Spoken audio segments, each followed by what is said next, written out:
of you that are on the line, feel free to chat with us, and who knows, we'll get you guys in the hot seat. And for the purposes of the recording, again, I'll introduce myself, and Karyn, I'll turn it over to you, and then Leslie, you'll go next. So I'm Crystal Davis. My company is the Lean Coach Incorporated, and I have been a lean practitioner for over 17 years, and just really, truly enjoy lean transformations, changing cultures, helping to develop strong leaders and strong companies. So it is my pleasure to be here this evening and to just share with everyone some of our experiences. Karyn?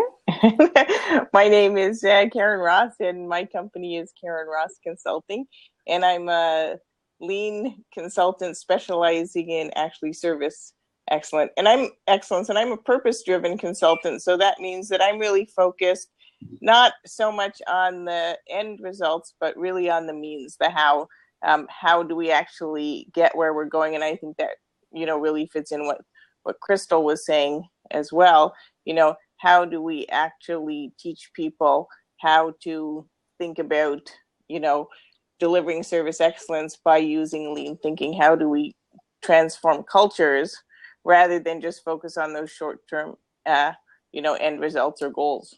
So if you're talking about lean in service and you want to know how to get there, ask any questions. Absolutely. That's you. Yep. All right. And I am Leslie Henckler. I actually work for Paychex Corporation currently. And I have been studying Lean and Six Sigma and the whole, I'll say, science and methodology of process improvement since the early 90s. So I am delighted to be with these other ladies talking to all of you about lean and lean transformation and how we use it in our daily lives at work. Awesome, awesome, awesome.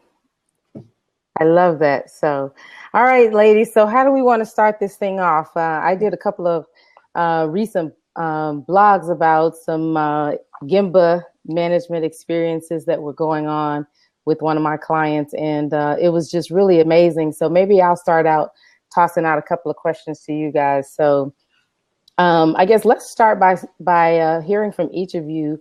What is your definition or explanation or understanding of Gemba? So Gemba is really the place where the value is created for our customers.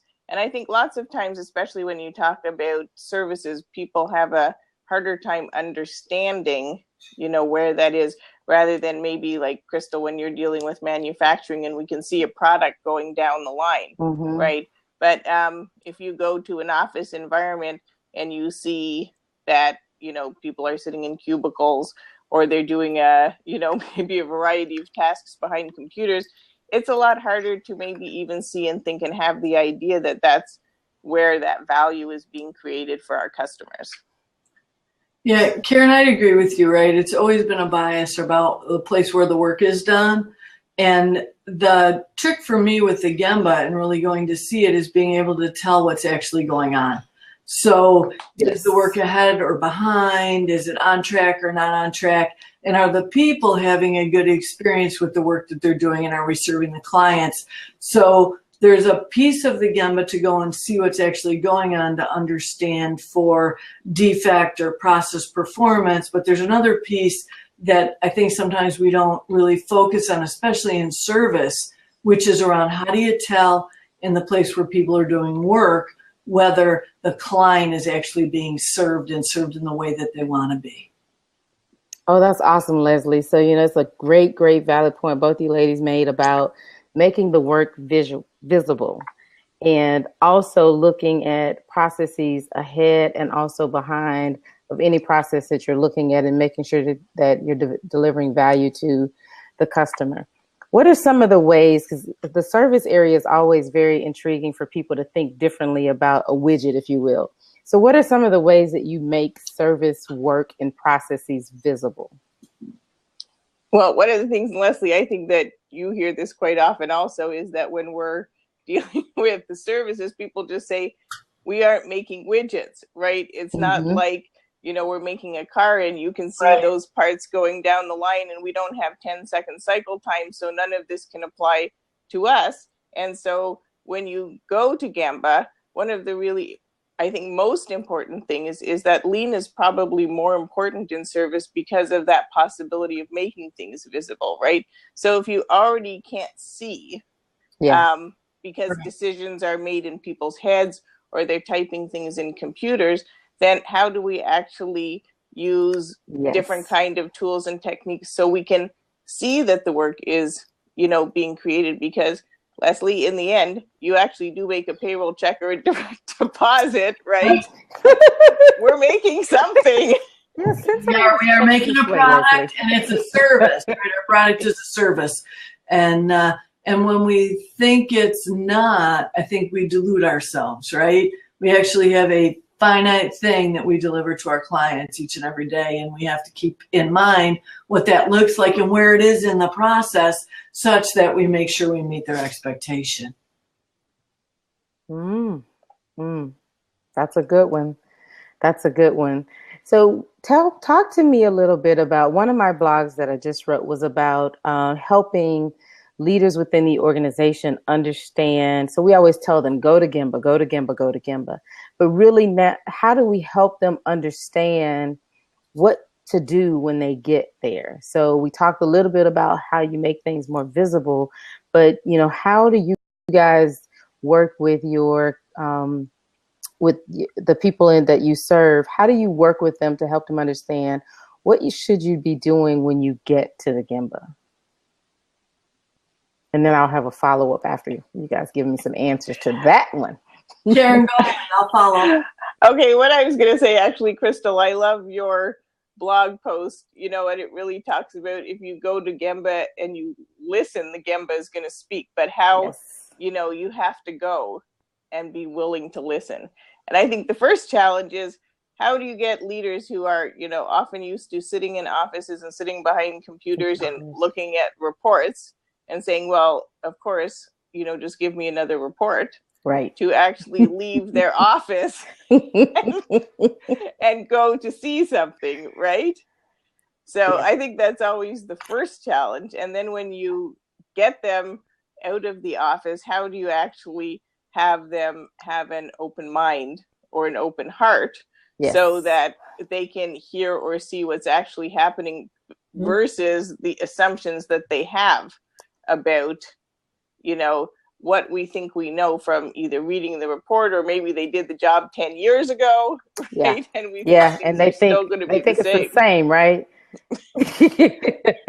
I mean, my God. You imagine the cell phone we were carrying 10 years ago? That's what I always say to people. Boat anchor. Exactly. Like, why would you think that something you did 10 years ago wouldn't change? So anyway, what about you, Leslie? Well, for me, our Gemba is, much like with Karyn, it's service, it's different. Folks want to be able to look in the computer and they want to be able to see who called or how many calls do we have or how long did it take to do the calls, which it's all valid data, right. But the feeling that you get and the understanding that you get when you actually see what the client has to say and what the client experiences is just to be exponentially different. So getting folks to really go into the Gemba and be with the people who are doing the work, not audit the work that the people are doing, but be with them while they're doing the work. So they get the heart of the work and the essence of the work, I think is one of the pieces that sometimes is missing from our executives. And when they take the time to do that, I believe they get a fundamentally different client experience than when they're just looking at the reports and the data. So for me, that's a big chunk of what going to the Gemba means, is really being with the people and experiencing work the way that they experience work.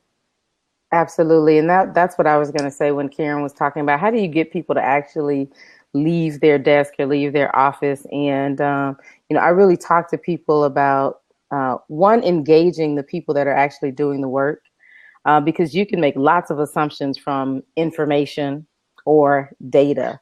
And so it's about going out and actually engaging with those people to really help you understand what's actually happening and what challenges and obstacles that those people are are facing. And so those are some of the questions that I teach leaders to ask, or instead of thinking that they have to go somewhere with answers, I coach them on going to ask Socratic questions about the process.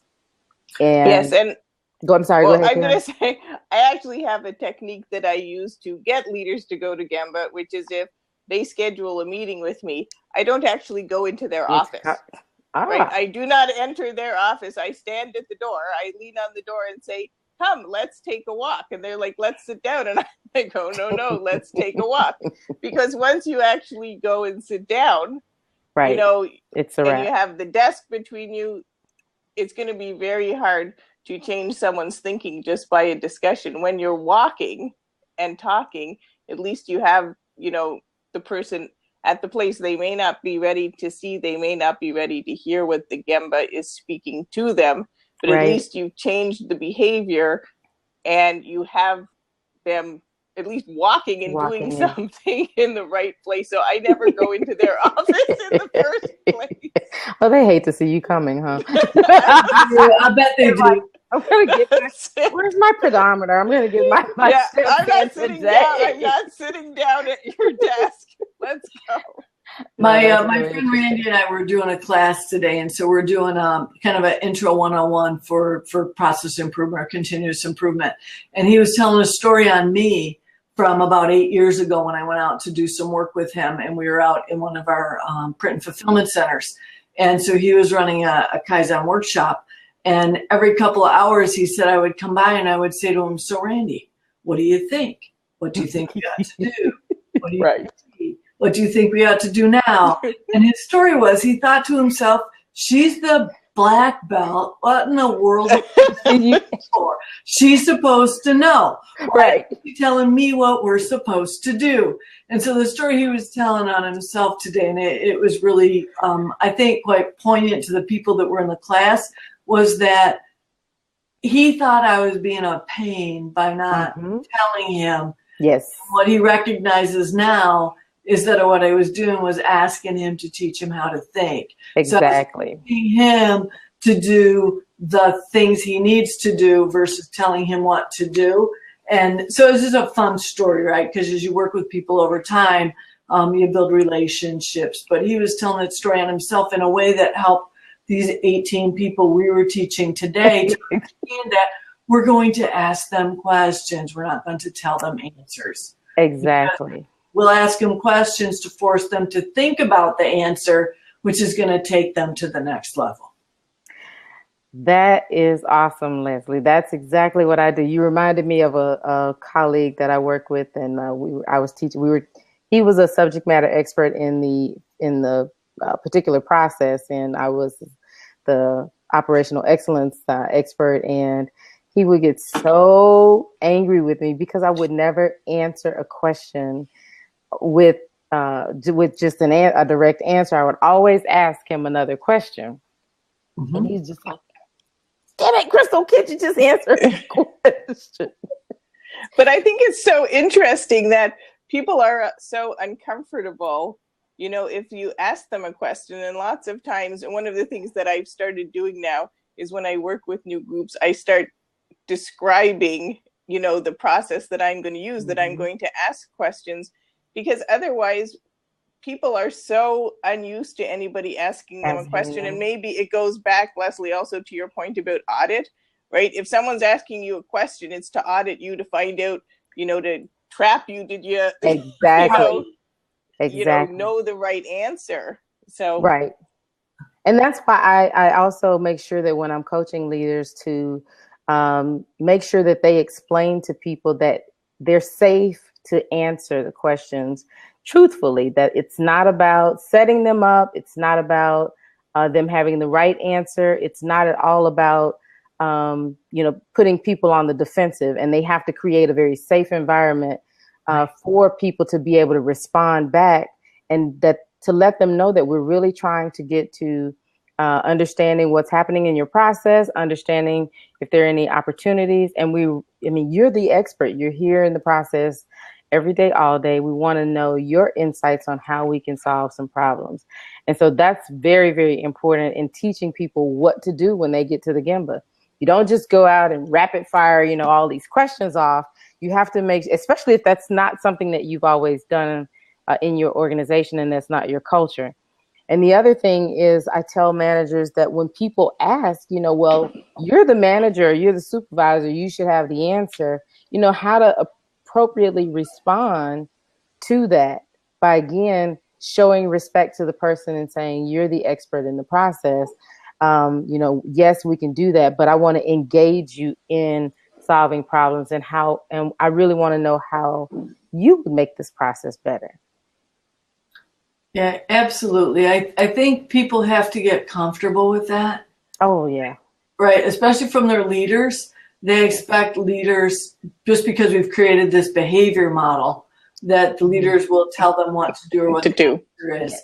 And when the leaders start asking questions, it makes people uncomfortable. But I think that as they demonstrate their respect for the answers that they get, and for helping people to use those answers to deliver a better performance, that they get more and more comfortable. It starts to build that culture where we really, truly respect the people who do the work, and the leader's role is simply to enable the people who do the work to do their work better.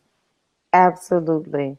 Absolutely. And once leaders understand that their job is to enable people to do their job better, to be able to solve problems, then, I talk to them, and this is another way to get them to go actually to where the work is taking place, is I talk to them about being able then to be more strategic and forward thinking instead of reactive firefighting, changing priorities every 5 minutes, if you will, because they have to go and actually respond to those situations instead of trusting that the people that are in the roles can actually respond to certain situations. And so how do you guys work in helping leaders to understand the boundaries to set for people in terms of the problems that the organization wants them to stay focused on? And then second part of that question is, how do you guys coach on how then to effectively problem solve once those boundaries have been established? Well, I'm going to say I've had a couple of different experiences with this.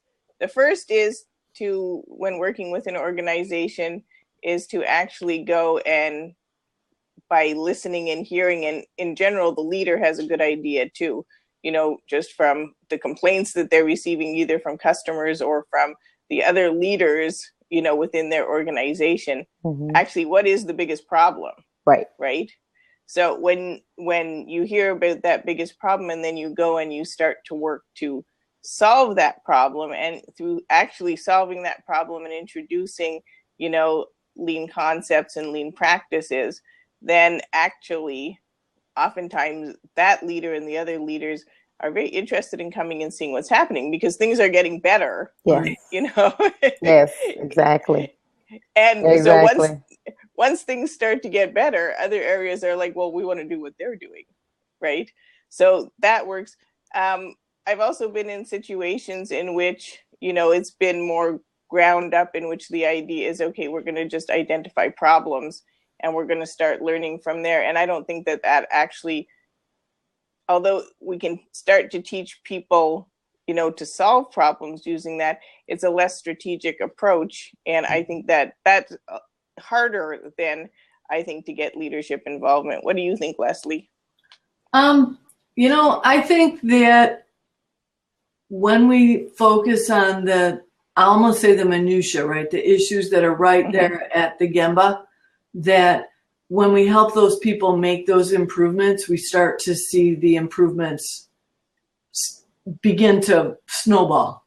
Yes. When we see them start to snowball, to your point, Karyn, right? People say, oh, what are they doing there? Because we weren't doing that, and now they're doing this, and now their performance has improved. And so I think there's an innate competitiveness in a positive way to try and grab onto what people are doing and start to learn from it and drive it. But the secret sauce in it all for me is around really understanding what the current performance is, what the gap is to the desired performance, really focusing on that as opposed to scattershot, shotgun. Fix 100 things. But what are the 3 things that are hindering us from delivering the result we're trying to deliver? When we focus on those 3 versus the 100, because anything could be better. I think that when we really focus, that's when the leaders lead and the people understand that the work that they're doing truly delivers a higher level of performance for the organization. Right. And I think it goes back to also the beginning discussion about delivering value for the customer. Absolutely. Right? Oh, yeah. Because unless we know what the customer wants, right, and what the customer requirement is, we can make any kind of changes we want, but we don't actually know if it's an improvement, right? It could honestly just be a change. It's better, but is it better in a way that is materially important, right? Exactly. Exactly. And then too, I think it's important too that I like to always help people understand if they aren't directly connected to the external customer, that they need to identify with their internal customer. And so that they have that same sense of urgency and focus around making sure that what they do really adds value for that customer, whether it's next in process customer or whatever it is. Absolutely. Yep. So I thought about another question I was going to ask about something you said, Leslie. Oh, crap. I can't remember what it was about right off. So the next thought I had was around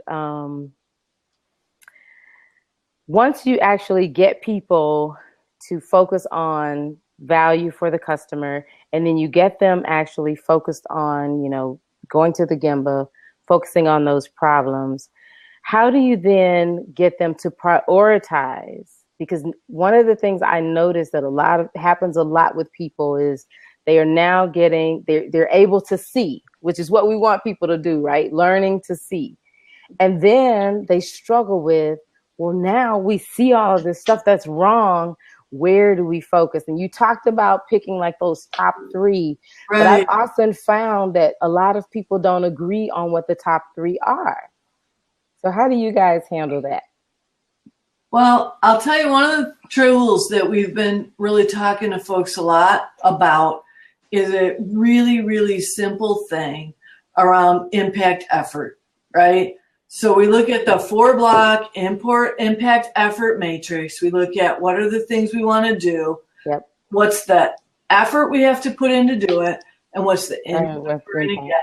And what we're really looking for are what are there's lower effort, higher impact items. We want to target those. And those high effort, low impact ones, we want to leave those alone.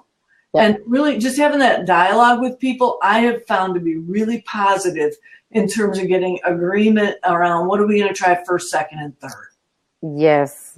Those are great tools. Karyn, do you have any additional tools?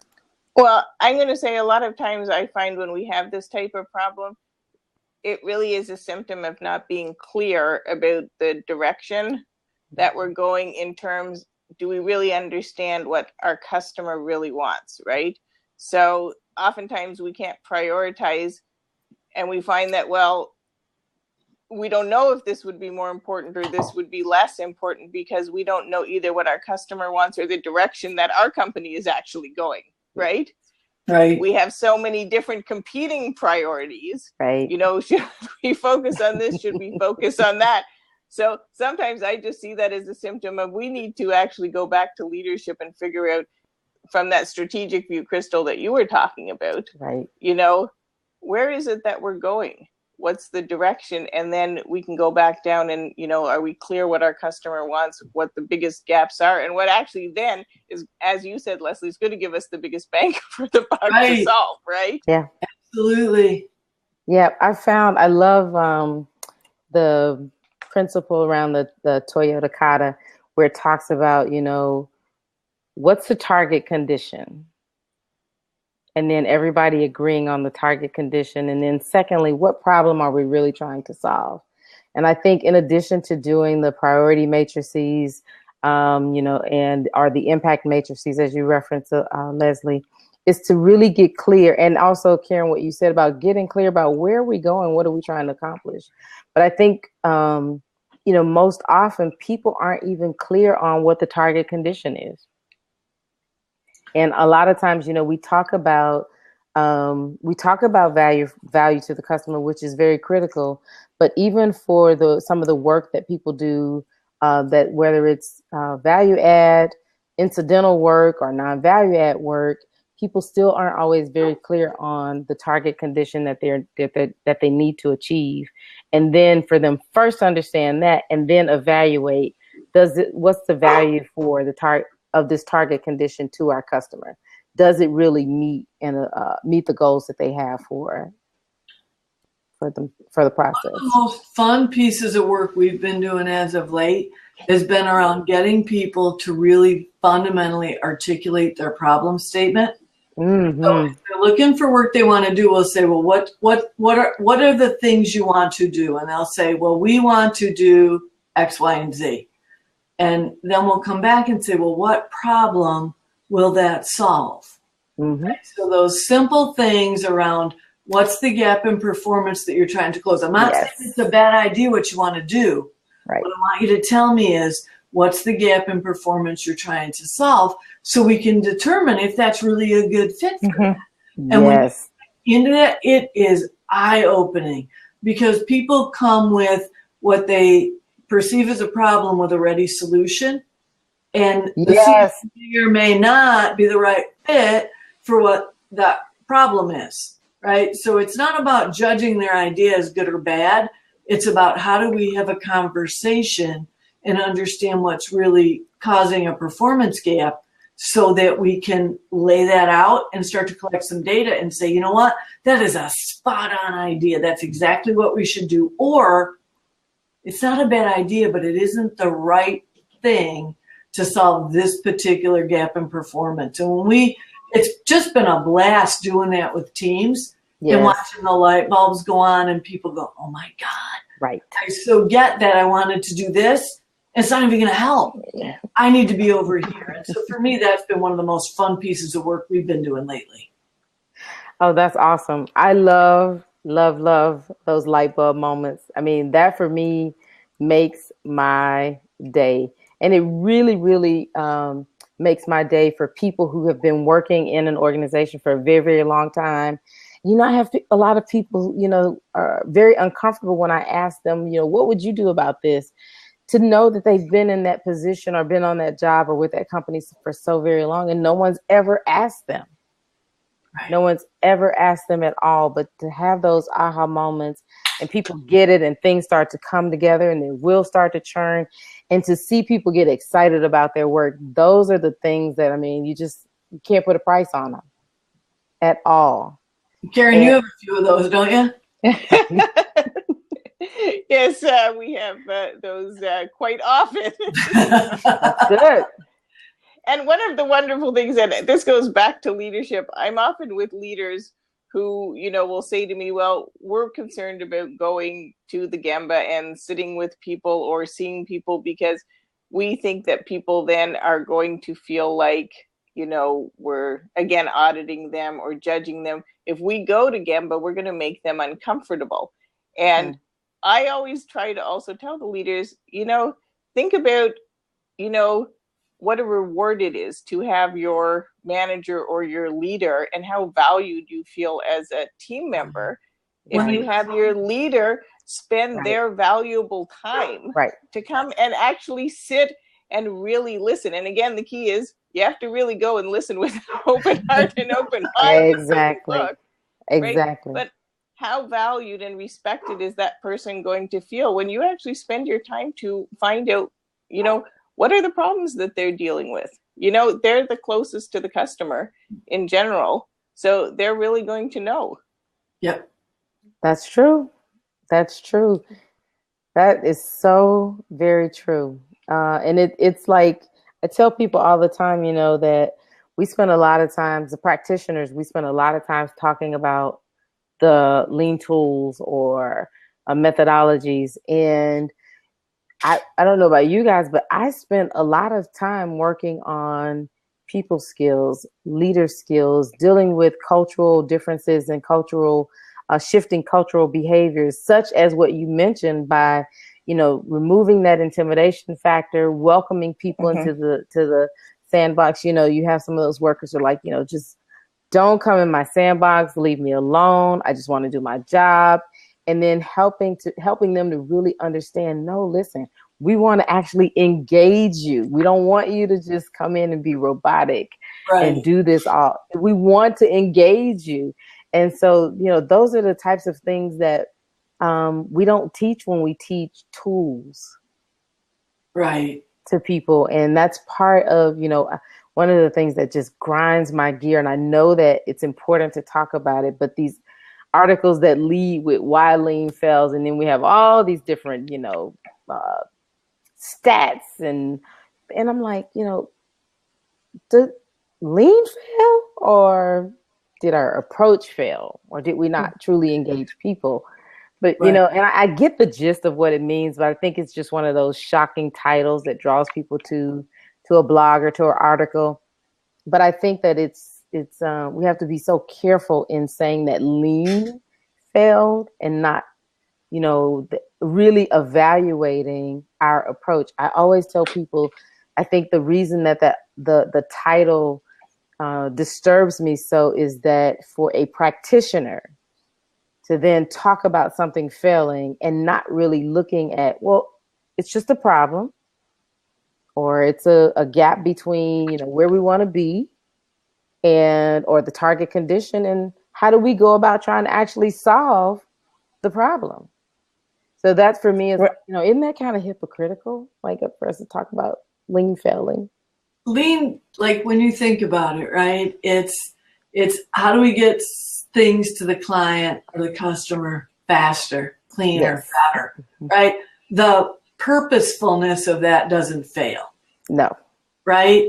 The tools, right? You can't argue that a Pareto diagram failed, that a scatter plot failed, right? Right. The idea of single piece flow versus batch, it doesn't fail. It doesn't fail. What fails is our ability to choose the right tools at the right time and to lead it in a way that our teams are successful. So the lean doesn't fail, but I honestly believe sometimes our leaders do. Mm-hmm.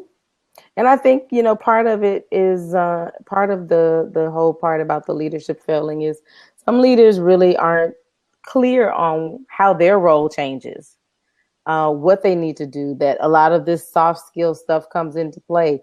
Listening, with empathy, listening with an open heart, open mind. They don't really think about those things when they think about, what they understand about lean and lean tools. They think it's just a matter of, let's just go do this, and miss out on the cultural aspect and not really clear that that's what they signed up for. Right. And I think, I think a lot of times also, leaders who really have been rewarded and promoted for various different behaviors, that have got them there. Oftentimes those behaviors are the behaviors that focus on the results, right? That's simply the ends, right? Did you make your number? Did you reach that goal? But actually have never been focused on the, how you get there. And what we're doing is teaching people, how to get there, right? What you do in your process is what delivers that value. So it's very different. I think they're just totally unprepared. They've been promoted, they've been rewarded. They, used to the ends, and now we're like, okay, well, let's go see the means, right? So they may not have the soft skills, but they also don't have the understanding that value is delivered to customers by a process done by the people who do that process. That's true. That's so very true. So very true. So I want to ask, one last question, and then what we'll do is do a roundtable and open up the fourth seat for anybody who wants to come in and round out our discussion. So we've talked a lot about leaders, about leadership. So I'd like to hear from you, both of you. What's your definition, if you will, of leadership? And then I'll give my response, and then we'll open up the seat. Okay, Leslie, do you want to go first, or do you want? Sure, I'm looking at her, she's waiting on me this time.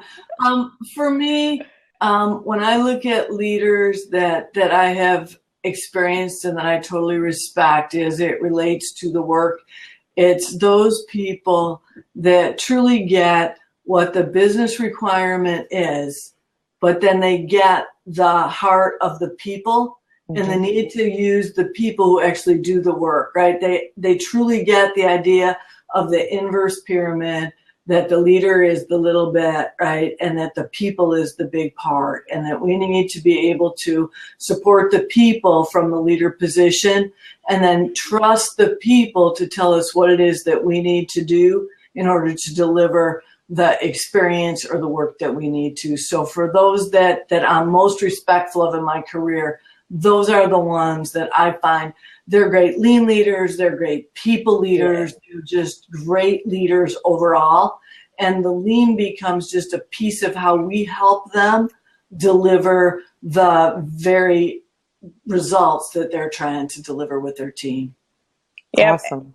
And I'm going to agree a lot with Leslie. And I think the people who I've worked with who've been, very good leaders have been the people, first of all, who have a vision, for where we're going to go, right? They have a vision. They're willing to listen and learn from their customers. They're willing to listen and learn from their people.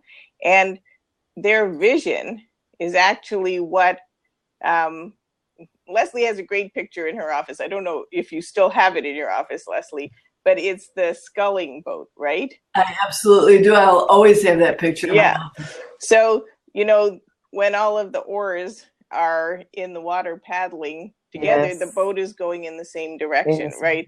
So how does that leader set that direction and then enable everybody who is, underneath whatever level, whatever it is, the position they have, to know what their role in the organization is and perform their role so that the boat can go straight rather than around in a circle. We've seen that. Going in a circle is a really bad thing, but hey, I get your point. And we've seen that before too. Yes, both very, very great definitions and characteristics of leaders. One of the things for me that was very, very liberating, because I placed a lot of expectations on leaders, because I gave reverence to people in positions, and one of John Maxwell's definitions about leadership or explanations about leadership was leadership for him is not about position or title or where you fall in an org chart. Leadership is about influence, nothing more, nothing less. And for me, that was so liberating because for me personally, I had to realize that regardless of the position or title that I held, I was viewed by others as a leader in the organization. That was first and foremost. And so that made me very aware, not just of me looking to other people for how they led, but also making sure that I was leading authentically myself. And then also, especially working at various levels within organizations, I would find that, we talk about the naysayer, especially when we talk about doing any type of change. And at the end of the day, the naysayer is a leader because the naysayer is influencing people, even though it may be against what the company's targeting or going for. But one of my strategies was to always target that naysayer. If there was a naysayer on the team or in the Kaizen event, I would always target that naysayer and get to the real root issue of why they were against or appeared to be against making any changes or improvements, because that person, if converted, could have such a huge impact on the organization. I think Andrea Brown always called that person the dragon, right? Yes. The dragon. Yes, that, there's always going to be that dragon, and you'd find them, and that if you could actually, then work with them and turn them, they were going to be your biggest ally. Yeah. They breathe fire all over the organization. right? It's those people that everyone follows, Yeah. irrespective of the direction they're going, right? Find them and get them to come with you, and they'll bring them with them. Absolutely, absolutely. So, ladies, it's been a pleasure. I've had a great time. I did open up the seat. If anybody that's in the chat room wants to join in the open seat and have conversation or dialogue, please feel free to just click on open seat, and then I'll accept you. Coach Jenny got here too late, but thanks. Oh, sorry. So yeah, anybody who wants to come in, please come in. And what we'll do is I'll round it out with until somebody else comes in to the seat. I'll round it in with letting you guys give any final concluding thoughts. Leslie, you want to kick us off? Sure. For me, this has been an absolute blast. I am a zealot around lean. I am passionate around helping people and businesses make the improvements that are possible, and to just have the opportunity to dialogue with both of you and with the folks that are here watching with us, and just have a chance to put our voices out in the room and talk about it has been just absolutely tremendous. So Chris, I appreciate you organizing us tonight, and I hope that the folks who joined us enjoyed and appreciated the commentary that we delivered. Yep, yes, and thank you. Yes, and I will second that, Leslie, and I hope that we will have many more opportunities. Absolutely, absolutely. I would like for us to at least try to make this, the three of us getting together once a week, at least, if we could do that, and really get some traction, with our tribes and get them used to a specific time, maybe in the evening. I don't know if Thursday will always work for us, but maybe we'll figure it out. We'll try some different things and figure it out. But I've had a great time, a really great time. And I think it's so important for us to share some of the lessons and experiences that we've learned and had that aren't really taught with these tools, so that we can keep growing a community of, great leaders, great lean practitioners, and keep the movement going forward. So. No, I'm with you. I was really blessed by having some phenomenal teachers, both U.S. teachers and Japanese teachers around really the thinking, right? The tools are the tools, but the thinking is what matters. That's been blessed by that. To me, that's a gift that was given to me, that any opportunity to give that back to other people is something that I'm all for. So hopefully we can do some more of that. Yeah, absolutely. Absolutely. So ladies, with that, we didn't have anybody to join us in the open seat. And so I'm glad that you really like the format and the platform, and really, really thankful that you agreed to come on with me. So with that, I thank you so much. I will be sending you guys this recording, so you'll have that. Awesome. Thank you, Ms. Yeah, thank you. And I will reach out to you about when we can do our next one. All right, terrific. And for anybody that joined us, hey, thanks for being here with us. And hopefully they'll jump in the seat and ask us some more questions next time. Thanks, everybody. Bye-bye. Bye-bye. Bye.